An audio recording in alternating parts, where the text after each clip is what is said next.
man was walking in the woods one day when he saw a bear out of the corner of his eye. He stopped, said a silent prayer. God, I know you can do all things. Will you please make this bear a fellow Christian? The bear caught up to the man, placed his paw on the man's shoulder, and said, Brother, will you pray with me? Dear God, for this meal that I am about to receive, make me truly thankful. This is The Christian Bear with Dr. Ben Huelskamp.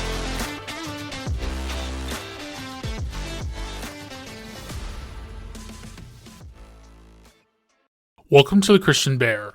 I'm your host, Dr. Ben Huelskamp. I'm so happy to have you join me in this conversation. Thank you for making the time. The Christian Bear is a space for reflection, faith sharing, public theology, and lively discussion. I don't claim to know it all, but hopefully in conversation we can get closer to the truth and co-create our truths. Are you enjoying The Christian Bear? Please give the podcast a 5-star rating on whatever platform you're using, and think about adding a short review. Also, share this episode and the whole podcast with your friends and other people in your network. Consider contributing to my Patreon, the link for which is in the episode information. All funds raised through Patreon go to supporting the costs associated with producing and hosting this podcast. Now lean in and enjoy this episode of The Christian Bear. Welcome to episode 58 of The Christian Bear. Today I have the odd pleasure of welcoming myself to my own podcast. But I also have the pleasure of welcoming back my friend Tristan Baker, who will be interviewing me today. Truth be told, these questions are just too much fun for me not to get in on the action. Tristan adapted some of my own questions and wrote a few of his own. Okay. Well, first of all, good morning. Are you excited? This is my first question. Am I excited for this interview? In general, like right now, your general feeling. Yes, I am. I mean, it's fun to be on this side of the interview. I did another podcast as a guest last week, and that was fun to be on this side of the coin, I guess. I'm excited to be on this side of things on my own podcast. Good. I am happy. With that being said, now that the tables have turned here, if you could have one song play every time you walked into your home, what would that song be? Ooh.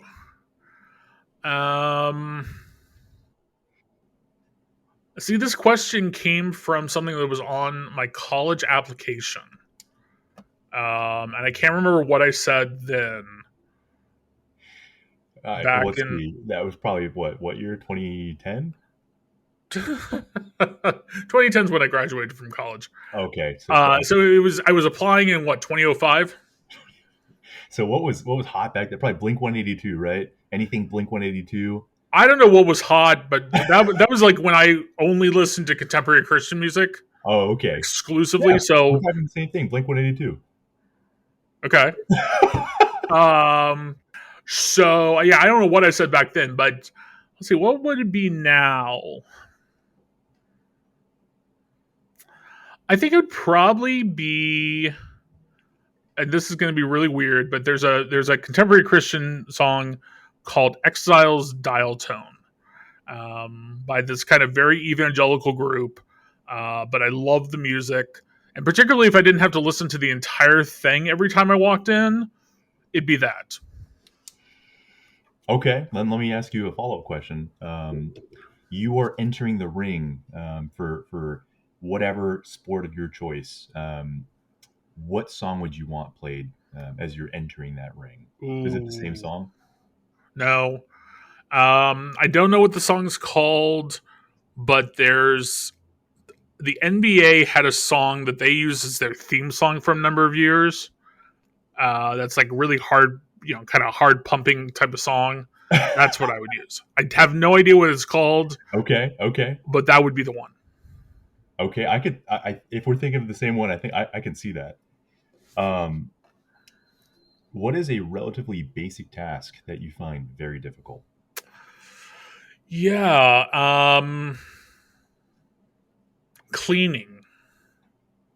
I can wash dishes, I can do laundry, but like cleaning my apartment and keeping things nice and tidy, nope, can't do it.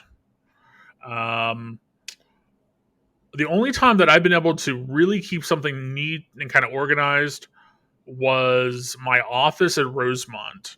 And that was only because if it wasn't organized, then it just felt like my life was, kind of crashing down around me. So at least I had the control over that one thing. But yeah, cleaning and me, no, it doesn't work. Um, I mean, even when I lived at Rosemont, I paid a crew to come in twice a month to clean my apartment because I don't know why, but it eluded me completely. Is it the are you more of the type of person to wait till things build up and then clean, or do you like cleaning, the moment that something is dirty, and then you get busy, and then you just never get to it? Like, what is it about? Yeah, I would love to be the kind of person who would clean as things happen, but I tend to be the person who lets things build up and then cleans things. Like the dishes that I have to do after this interview that are sitting in my sink that have been building up for a week. My wife is the same way. This is I feel you. Um, this is a great question that you asked. It's actually one of my favorite questions that you asked last time. Is it more important to understand or be understood? Um,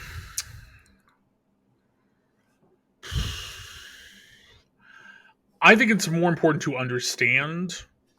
Um, I think if we were each to take the time to understand each other, then we would be understood ourselves in the process. Um, to insist on being understood as more important, I think is somewhat selfish. We should be taking the time to understand others. And again, if we were doing that well as humans, it would come back around to us. Um, and we again would be understood as well. So no, I think it's definitely better to understand, to invest the time in understanding and getting to know other people, than to simply be understood yourself. Well said. Well said. Um, what is what fictional character do you relate with the most, and why? Ooh. um. Well, I'm just going to go with the one that my mind went to first, and that's Severus Snape from Harry Potter. And Really? what I always liked about Snape, or I guess emphasized with, was that the poor man wanted to try for one job. He wanted to be the Defense Against the Dark Arts teacher at Hogwarts, and he kept going for it, and he kept getting turned down by a successive list of some really unpleasant or frankly incompetent characters. Um, but he kept persevering. He stayed. He continued to teach potions, which he may or may not have been the best person to teach. Um, and he was also chronically misunderstood. And I think if we really look at Harry Potter from a less literary and more critical lens, I mean, Snape is bullied by the perfect, all I guess in this case, all British type of kid in James Potter, um, who we only see James Potter as a hero because he's the main character's father and deceased father at that. Um, if I'm working with students, for example, as an educator, more likely I'm going to be working with young Severus Snape, not young James Potter, who is going to be in my office because he bullied to death some poor other student. Mhm. Um, so no, I really feel for Snape, and um, I guess I would relate to him as an educator, as someone who was bullied as a kid, as someone who has been misunderstood in a lot of cases. Um, there's probably better characters for me to relate to, but again, that was the first one that popped in my head. Fair, fair. And you relate to in this case to him because of the misunderstanding that people have with him, and the fact that, correct me if I'm wrong, that he was probably the most qualified to do that job, to Yep. be the defense against the dark arts teacher. But there was elements outside of his control that prevented him from doing that. Would you say that that's what you relate with the most? Yeah, I definitely relate with that. I also relate with the fact that he did as much good as he could under the circumstances that he was working with. When he takes over as headmaster of Hogwarts, you can say that he's a brutal dictator, but really he's keeping the students as safe as he can within the context that he's working Hmm. in. And I have definitely felt that as well as an administrator in higher ed. But sometimes you want to do a ton of different things that will benefit students or benefit clients or whoever, but you simply can't because you're restricted by other personalities, by the circumstances. So I think Snape, in a lot of ways, did that throughout, at least throughout what we see of him in the Harry Potter books. No, that's well said. Awesome. Um, what is the most defining moment of your life to date? Hmm. Um,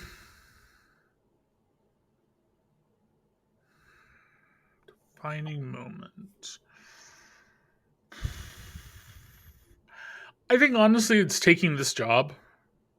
Um, I could point to earning my doctorate. I could point to earning my master's degree, finishing college, any of those. But honestly, I think it's taking this job. I mean, this position is my dream job. It's a perfect position for me. And I how do I put this correctly? It's just I feel like it's a culmination of a lot of things that I've done so far, but at the same time, it's not. I mean, this more than likely, I'm not going to be the executive director of Love Boldly forever.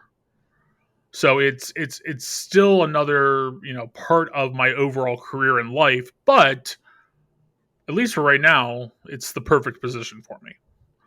So I would say for at least to date, that is by far the most defining moment. Well said. Um, describe your relationship. Do you have a relationship with nature, and if so, what is it? I like to look at nature. I like to go outside and get some fresh air and do a little bit of gardening. That's about my relationship with nature. I don't like bugs. I don't like sweating outside. I have no problem with sweating inside a gym, but I don't know what it is, but I don't like sweating outside. Um, I like nature for about a month or two in the fall and maybe a month in the spring. And then the rest of the year, the other 9 months out of the year, it's either too hot or too cold for me. Um, I enjoy occasionally walking through nature, but I don't like to go on hikes.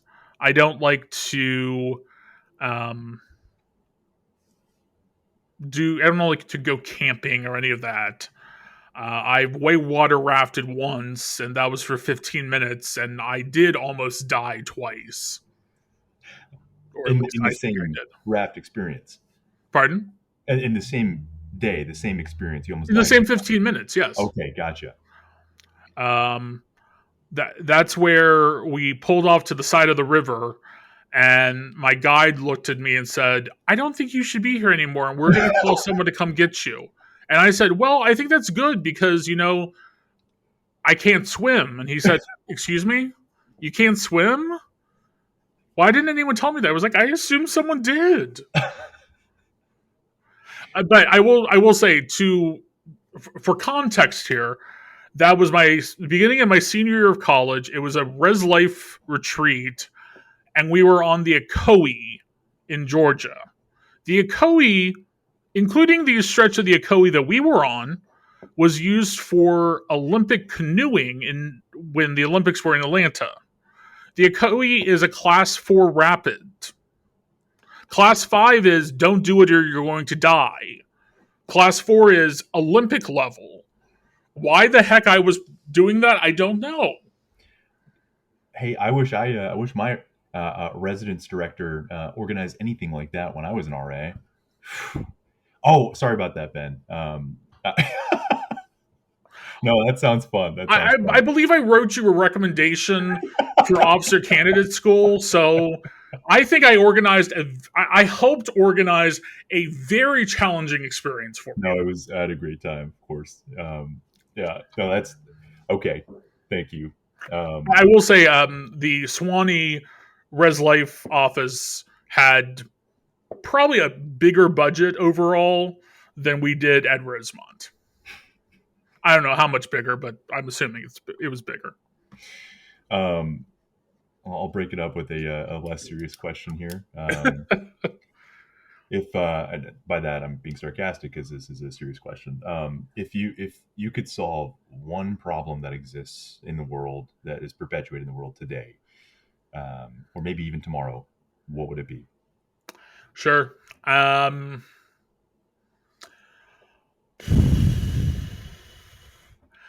So my mind goes to two problems, and in some ways they're related. Um, the first is the absolute hatred and vitriol that's going on, not just here in the U.S. but around the world, towards the trans community. Uh, right now, there are over 200 bills in front of state legislatures across the U.S.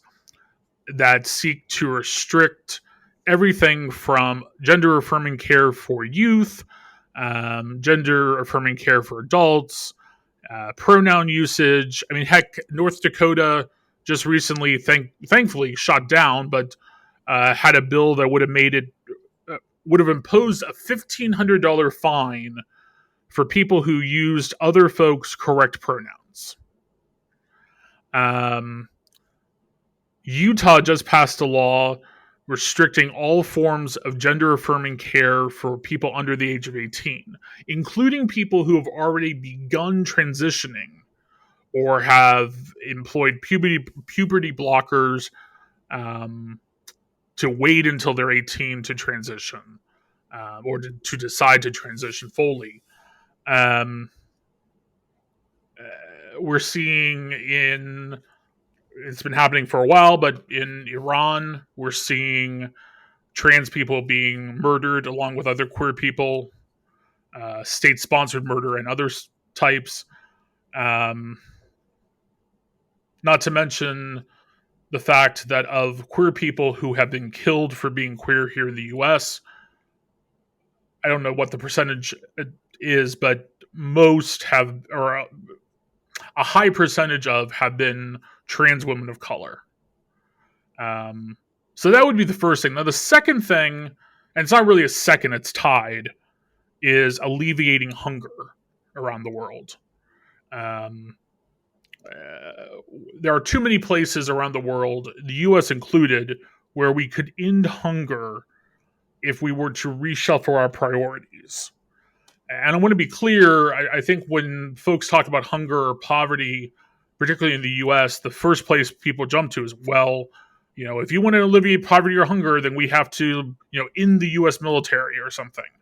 No, we could we could continue to have a robust, large, and technologically advanced military in our country while shifting some of our priorities to better feed and house um, and have respectable wages for the people in this country.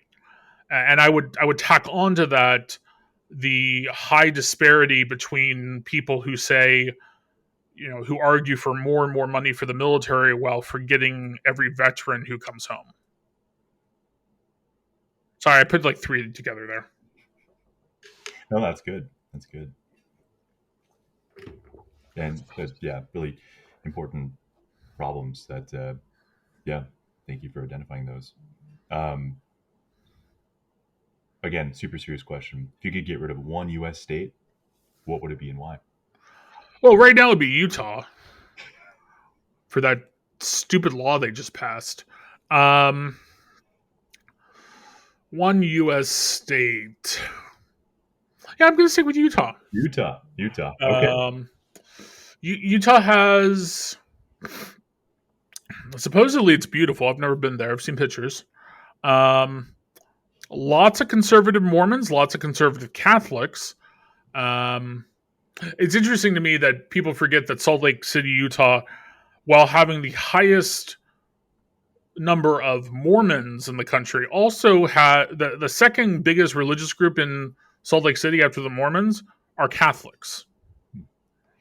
It's often interesting to me that sometimes when news organizations will be talking about something with the Mormons, they will accidentally put the Catholic cathedral on screen instead of the Mormon temple because they're both very large buildings in that are well recognized in Salt Lake or Salt Lake City. Yes, I'd take Utah out. I did not know that about the Catholic population. Is it, not to get too off track here, but like, Hmm. is it significant? Is the population of Catholics significantly higher in Utah or Salt Lake City than it is elsewhere in the U.S.? No, I don't believe so. Okay. Actually, I would think not, Okay. but as That's far as I interesting. know, and I might be wrong, but as far as I know, um, the Catholic population in Salt Lake City is second among Christian denominations, is second only to the Mormon population, which is usually not the case in most cities in the U.S. Catholics tend to be a smaller population overall, with evangelicals or some other larger group higher up on the list of how many people are Catholic or identify with a certain denomination or movement, but not so much the case in Salt Lake City. Okay. Thank you. Yeah. When was the last time you were truly happy? Ooh. Um. Probably the last time I was playing with my nephew. Um. As someone who doesn't have kids, who likes kids but doesn't have kids, um, the closest thing I have right now is a certain little Jack David who I love to death and who, in my opinion, in my very, very biased opinion, is the cutest child in the world. Um, so particularly any time that he's around me, particularly times that he will like walk over to me and be like, Uncle Bubba, which is what he calls me. Uncle Bubba, read me a book, or Uncle Bubba, help me with this. Absolutely the happiest moments for me. When was the last time that you saw your nephew? Last weekend. Last And weekend. hopeful, and we're supposed to have a sleepover. He'll be coming to my parents' house on Saturday. So uh, I get to see him probably once every 2 or 3 weeks, which is good. Awesome. What is the most useless degree and why? Oh God. Um, you mean type of degree, major? What are we talking here? Um, it's up to you. Um, you can do a combination of both. Yeah, major, degree type, uh, This however you want to tackle it. useless degree. God, someone's gonna come for me on this. Oh, I don't even know. Um,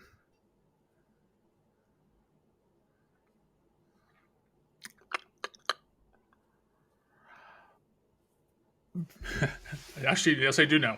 Um, that would be a Bachelor of Arts in Philosophy. And I say this as someone who has a Bachelor of Arts in Philosophy. And the reason I say that is there is nothing that one can do simply by having a Bachelor of Arts in Philosophy. A Bachelor of Arts in Philosophy is good only to check a box. To check a box on a grad school application or a law school application to say that you have an undergraduate degree. It's good to, if a job wants you to check a box that you have an undergraduate degree, it's good for that. Um, yeah, there's really no use to it. I mean, you can't teach with it. You can't. There's really no job that requires a BA in philosophy. Um, The school of life. I would argue that the School of Life, you can learn more about the School of Life playing a sport or being part of a drama club or something than you could with a degree in philosophy. With an undergraduate degree. I mean, master's in philosophy, doctorate in philosophy, that's a little different. But a BA in philosophy, there were 10 philosophy majors in my college class. 8 of those people went to law school. One, no, 2 of us did master's degrees in education. The other guy who did an MED is now a principal of a high school, I think, middle school maybe. And I worked in higher ed, and then went to nonprofits. Um, if you want to go into ministry, if you want to go into law, if you want to go into other fields, and you're just interested in philosophy, then it's a great degree. And look, it helped me when I had to take the GREs. It has helped me with writing and crafting arguments for quite a while. Um, it my advisor for my MED was a philosopher of education, so we connected over, shared backgrounds in philosophy. Those were all good things, but nothing I have done and nothing I can think anyone else would do requires a BA in philosophy. Fair enough. What is the meaning of life? Doing more for others than they do for you. Adding more to a community, adding more value to a movement than you take away from that community. Um, Unfortunately, a lot of people approach, say, their college education, and it becomes something you take from, and when you leave, far too many people have taken more than they've given. That happens in nonprofit movements. That happens in you could correct me if I'm wrong, but that happens in the military. That happens in any organization. People tend to take from without giving back. I think the meaning of life is to give back more than we take. If I can ask a follow up, Sure. what are some ways that you see, for having worked in higher education, that and it doesn't have to be education specific, but students, colleagues, people who are in organizations, what are some ways that you see that people can more easily give back? Well, I think for students, it's yeah, you're going to college, you're paying for college, so you're receiving. We put this in business terms. You're receiving some sort of product or service for what you're paying, but join a student club, get involved in student government, um, work to change something on campus, become an RA, work to improve the living conditions or the living environment of the people that are around you. Um, if you're an administrator, faculty member, start a new program. Help a program that's struggling get back on its feet. Um, develop some initiative for students. Hell, just simply be known as a faculty or staff member that students can go to talk to. Um, I mean, I think those are all ways of that giving back, and it's not just giving back; it's adding value to what's going on. Um, and again, unfortunately, too few people do that. Administrators and faculty and staff go to work, do their jobs. They may do their jobs well, but they do their jobs and they get paid and they go home. Students come, they pay their tuition, they may do brilliantly in their field of study, but at the end of the day, they graduate and they leave. And maybe someday they come back and, give back monetarily or become faculty themselves, but they're still they're living their lives as students and just leaving, um, without really leaving an impact um, when they leave. Well said. Yeah, Thank you. good point. Um, what is your favorite cocktail? Gin and tonic. Gin and tonic. Why? Um, I, I really don't know. I mean, it was one of the first cocktails I ever had. Um, I was at a college fraternity party, my first year of college, and I didn't have I hadn't I was not one to drink in high school, and I really hadn't had much in the way of alcohol. Really, you? No, I would not guess that. No way. Really? No. No, I'm kidding. Okay, good. Um, but anyway, I was at this party. I ordered like a vodka and cranberry juice or something, like the most girly drink I could think of. And one of my friends who was a year or two older than me saw what I was drinking, grabbed my cup, threw it out. I mean, like literally threw the entire cup out, like out a door, and then drugged me to the bar and ordered me a gin and tonic. I am a purist when it comes to cocktails. I mean, I will try cocktails. I love, going to creative bars and whatnot. But when it comes to what I make, typically, I'm a purist. It should have 2 ingredients and no more. One of those ingredients might be another alcohol or it might not, but gin martinis, gin and tonics, whiskey straight. Yeah. Those are my types of drinks. But gin and tonic's my favorite cocktail by far. I'm glad you didn't say a Moscow Mule or something, because I feel like that's what everyone drinks now, all the time. I mean, I've had them; they're good, but no, I am a purist, and it's a gin and tonic, and I'm also someone who would say that people think that they can elevate their gin and tonic based on the gin. It's all based on the tonic. You can use, I have, $10 bottles of gin that with a good tonic is a lot better than a, $50 bottle of gin with a $1 bottle of tonic. If you could go back in time and tell your younger self, or give your younger self a piece of advice, let's say even 20 years ago, what advice would you give yourself? 20 years ago, I would have been in high school. Would have been my first year of high school. I think I would have told myself, look, you can come out. You don't have to wait until college. You know you're gay. Your faculty and staff may or may not get it in high school now, but your classmates are going to be just fine with it. Yes, I was at a Catholic high school. Yes, It's not the first place one would think about coming out, but looking back on the students I went to high school with, I probably would have been more popular as the gay kid than anything else.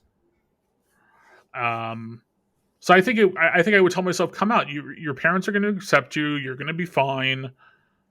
Stop hiding in the closet. Let's go. Um, and if not that, no, I think that's the only thing. I think if we're going back 20 years, that's what I would tell myself.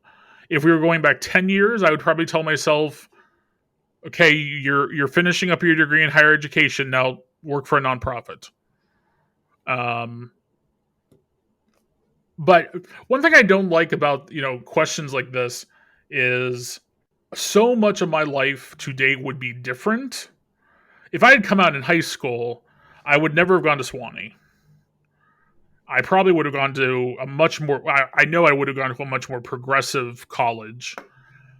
And who knows? Maybe then I would have gone and done a PhD in sociology and taught queer theory for the rest of my life, or I would have become an activist and a lawyer and done queer rights for the rest of my life.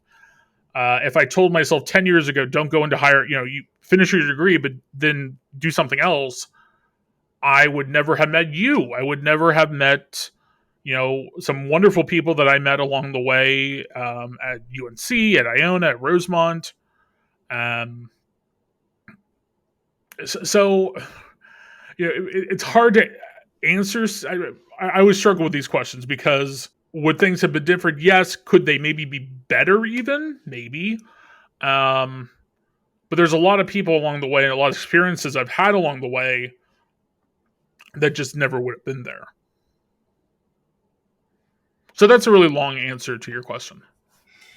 Well, then let me do a follow up. Okay. What's the most? And you can, we can skip this question if you want. But what's the most important piece of advice you've ever received in your life? Is there the most important advice you've ever received? So it's not really a piece of advice. It's more an observation that was kind of snarkily and rudely and crudely said to me once. And that is a college friend of mine who was a year or two behind me in college looked at me one time and said, "Ben, you are totally ridiculous."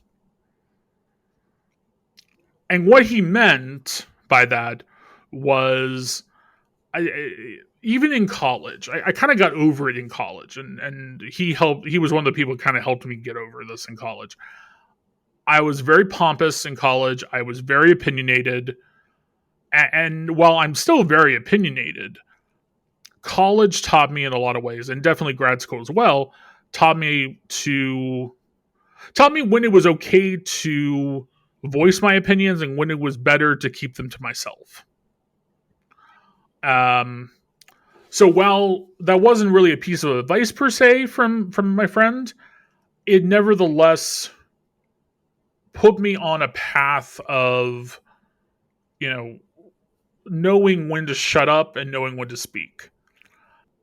Again, that's not advice per se, but it was a lesson that I needed to learn. And that college friend helped me learn it. A very good friend in graduate school helped me learn it more.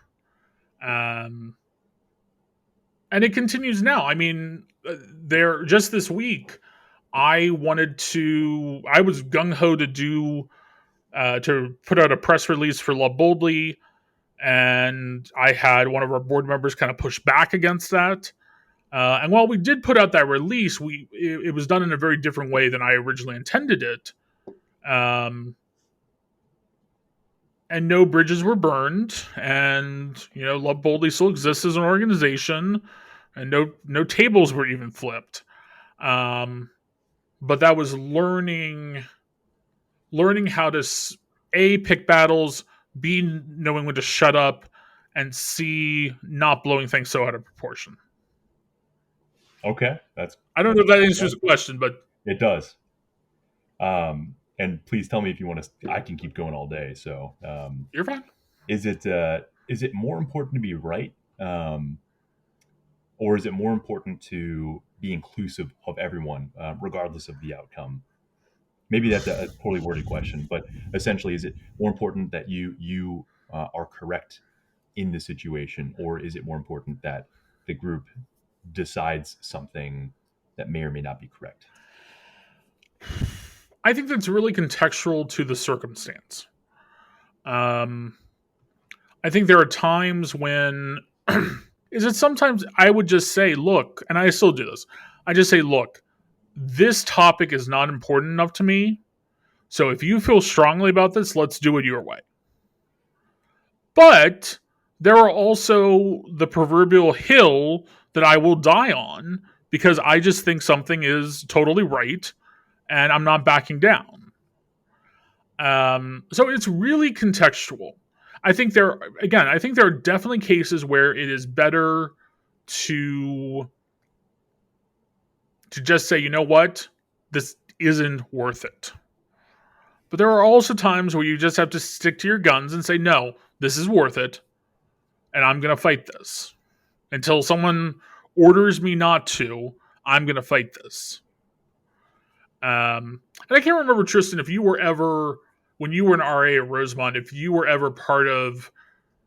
There were a few moments with the RA staff where I would listen to folks and I would just be like, fine, I don't like this, but we're going to do it your way because I don't want to fight with you anymore on this. I do remember. Yeah. Um,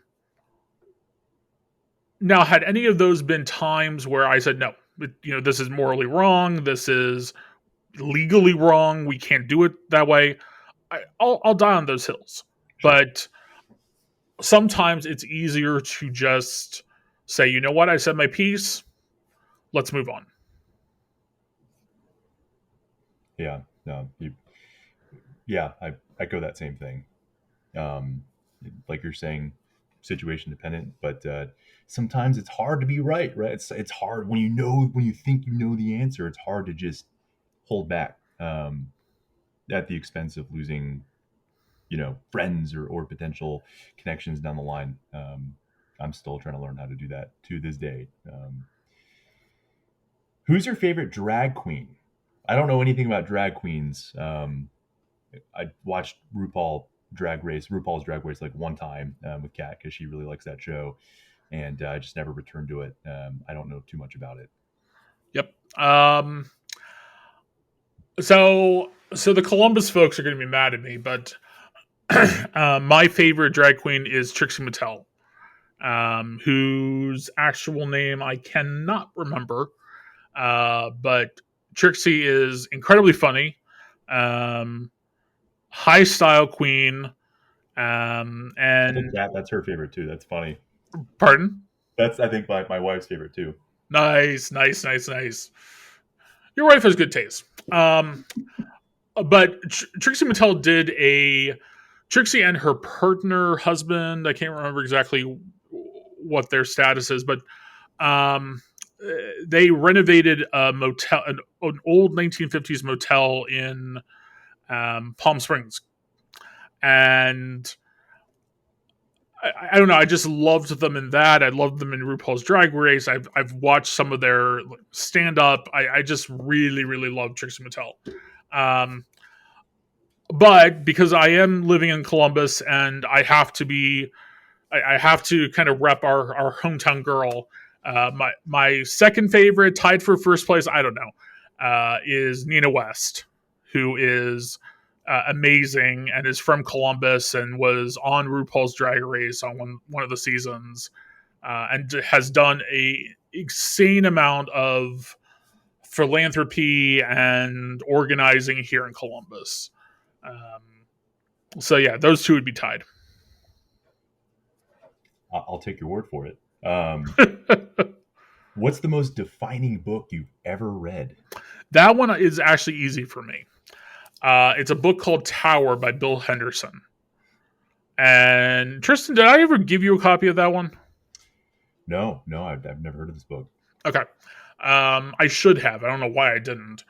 Usually I buy it for folks that I know when they graduate high school or college. But Tower is a. How do I want to describe this book? it's not a modern retelling, but it's kind of a modern take on Henry David Thoreau's Walden, where Thoreau goes out into the wilderness, builds himself like a shack, and he takes meticulous notes of everything that's going on. And basically, starts this project because he wants to. He finds himself in a rut as a person, and he wants to break out of that rut. But what he finds in the long run is, having moved to the woods, having built this shack, having lived there in basically solitude, after a while he just finds himself in another rut and goes back to mainline society. So Henderson buys some land in Maine, and builds a tower. Now, what you have to know about Henderson is he's kind of crafty, but he's an author.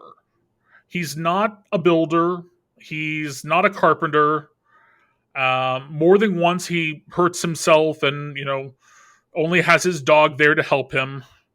Um, but like Thoreau, he uses as much of the land as he can, and he keeps very detailed records of all the money he just expends, and the observations that he makes while he's there, and has this very kind of like solitude experience.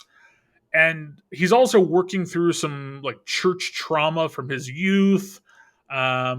He's working through his questions about his marriage and having a daughter and being a father, and his kind of ongoing negative relationship with his now deceased father. I mean, there's a whole lot of themes in here.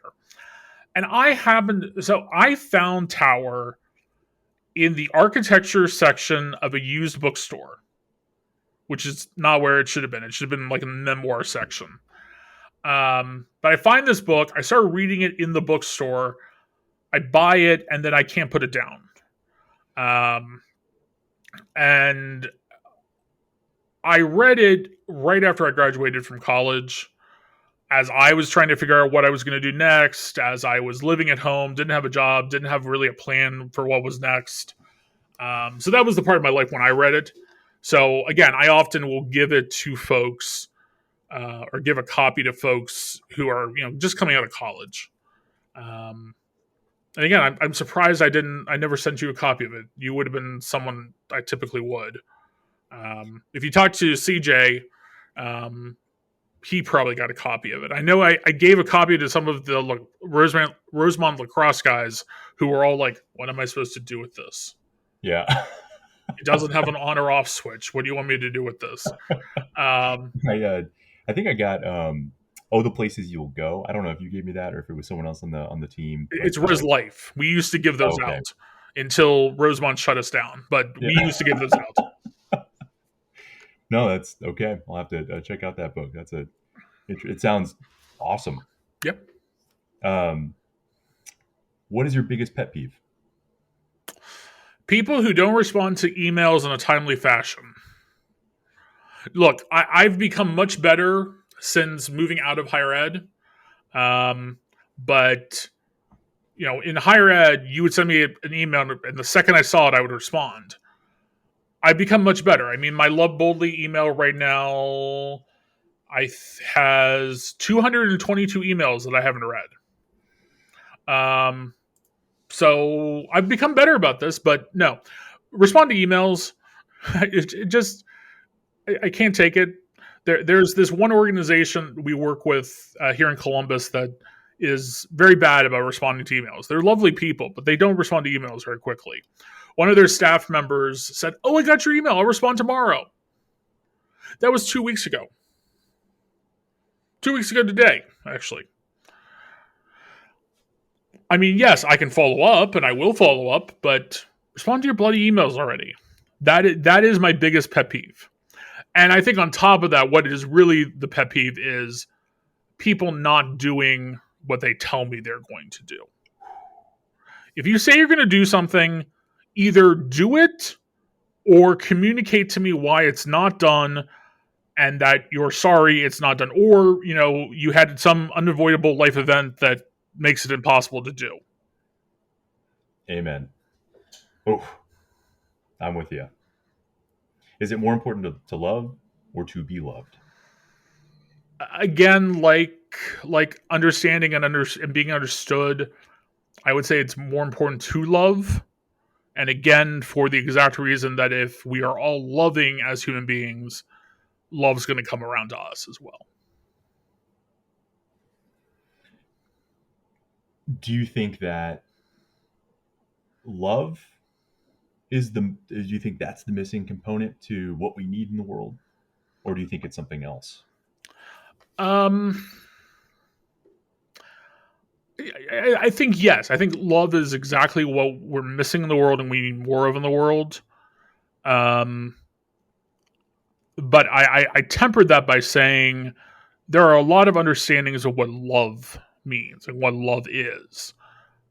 For instance, when I work with evangelicals around being gay, they really believe, or a lot of them really believe, that they are being loving by calling people to repent of their evil homosexual sins because they are trying to save us from going to hell. That isn't love to me. So, yes, I think love's missing in the world, but I also think just basic human connection is missing in the world. In an era where, I mean, you're sitting in Ithaca, New York, I'm in Westerville, Ohio, / Columbus, Ohio. We're recording a podcast that's going to go out to, a number to people, frankly, around the world. This podcast has reached 3 or 4 continents now. But in this age where we can be so connected, we are actually less connected in a lot of ways than we've ever been. So I think it's human connection, and I think it's love. And if I could ask one more follow up Sure. on this, and this is a sentiment that's often echoed: we're this is the most connected we've ever been ever in the history of the world. However, the human connection isn't there. Do you, in the age of COVID and enhanced methods of communication via Zoom and Teams, etc., do you think that that can now be used as a human connection tool? These things that we're using, like for instance, right now, Zencaster. Do you think that these are steps to achieving that human connection and increasing human connection, or do you think that it is limiting our human connection from your own opinion, your perspective?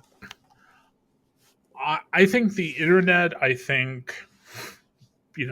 recording technology and communications technology are wonderful, but I would say it's hindering us overall. Because here's the thing. So I live in an old Victorian house that's been converted into apartments. I can tell you that I can tell you the name of my upstairs neighbor and the neighbor in the front of the house. I know nothing about either one of these people, except I could tell you what their cars look like. I could tell you that the guy in the front is Latino and he had his license plate on his car is from Pennsylvania. Couldn't tell you where in Pennsylvania. Couldn't tell you why he moved here. I know the name of the dog that also lives upstairs. That's about it. I walk past a house that's across the street from here that, and I say hi to one of the women who lives there, at least once a week. To my shame, I have no idea what her name is, but we talk for a few minutes. So I think, this kind of global technology, communications technology that we have is wonderful. It can connect us in ways that we would have never been connected before. I would go back to something my dad once said to me. When he left college, it wasn't, oh, see you later, we'll connect on Facebook, send me your cell phone number. It was, have a nice life. Because there wasn't a thought in most cases that he was ever going to talk to these people again. And it wasn't because they weren't good friends or anything else. It was just because that was communication in 1970 or whatever. So that's wonderful that we can stay in contact where, we can continue to connect with each other across distance. But at the same time, I don't know my neighbors' names. And there are a lot of folks, I would say, and not just, millennials and Gen Z, but even Gen Xers and boomers who don't want connections with the neighbors who live, 100 feet one way or the other from their house, because they can connect with people 100 miles away or 1,000 miles away or on the other side of the world from, their bedroom. So I think as great as global communication technology is, it ends up hindering us more than it helps us.